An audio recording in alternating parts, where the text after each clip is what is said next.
ये शरीर का जो स्वभाव है, इस शरीर का ही नाश को ही सब कोई मृत्यु कहते हैं। पर सच्चा रूप में अगर तुम देखोगे तो आत्मा का मृत्यु नहीं होता है, क्योंकि आत्मा अविनाशी है। ये शरीर का ही छूटना, उसी को हम मृत्यु कहते हैं। इसलिए ये शरीर जो है ना, ये पंच महाभूत का है। देखो, पंच महाभूत अगर सृष्टि किया गया है तो उसका नाश होगा ही होगा। जो बनाया जाता है उसका नाश होता है कि नहीं?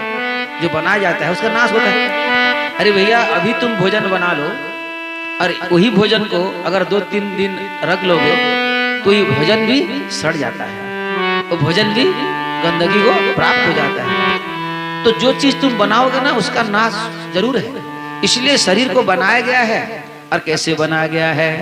देहे पंचतमापन्ने देहि कर्मानुगो वसः देहांतरम मनो प्राप्य प्राक्तनम त्यजते वपुः।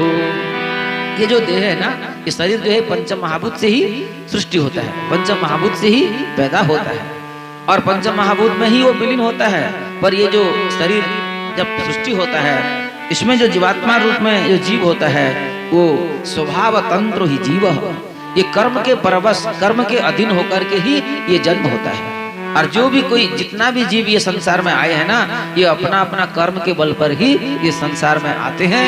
और पूर्व जन्म का जो संस्कार होता है, पूर्व जन्म का जो कर्म होता है, उसी कर्म का आधार को देखते हुए वो पूर्व जन्म का जो संस्कार होता है वही इस जन्म में उसका स्वभाव बन जाता है। स्वभाव तंत्र ही जीव है। इसलिए देखो, कर्म जो है ना वो बड़ा गहना गति है, कर्म का बहुत गहन गति है, उसको जानना कठिन है।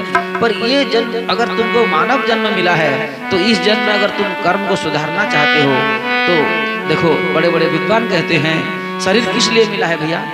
शरीर किस लिए मिला है?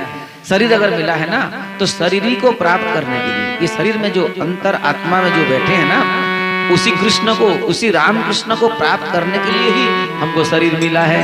इसलिए सब कोई भी अगर अपना जीवन को सफल करने के लिए अगर कोई चाहता है तो मानव जीवन पा करके क्या करना चाहिए? सोई पवन सोई सुभग